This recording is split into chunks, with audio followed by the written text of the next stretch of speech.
Welcome, my friends, to a practice called sitting out. Now, it need not be as onerous as you think. I first did this in Scandinavia, and it involved being out all night long. However, I'll let you into a secret. It was just before midsummer in the middle of Sweden, so I was actually only sitting out for about 2.5 hours. The practice involves you going into nature safely and comfortably. Traditionally, you would be there from just before sunset to just after sunrise, and you would fast for the duration.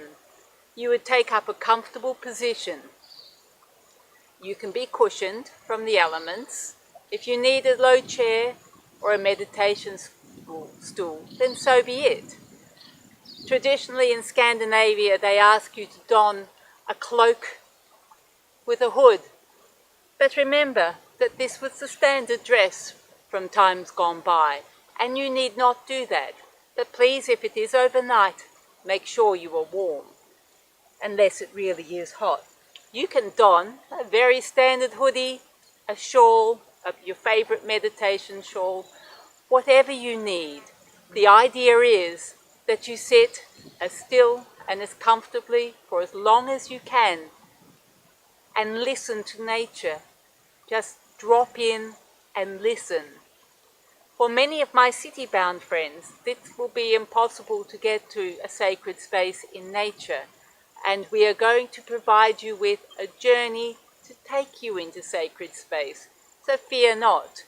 If you have the opportunity to be in a wild place, the wilder the better, then please go ahead, for it will really fuel your soul. However, we also have the journey that we may partake in. And seriously, overnight is amazing because you are there with the night and it closes out your senses. A note of caution, when I did it, there were 10 of us sitting out and there were 4 guardians, because there are wild boar around and it is important to be safe. If you're going out on your own, please alert somebody as to where you are going and what time they can expect you home. Let us move forward, to journey now, to sit out, to be at one with nature, our ultimate grimoire.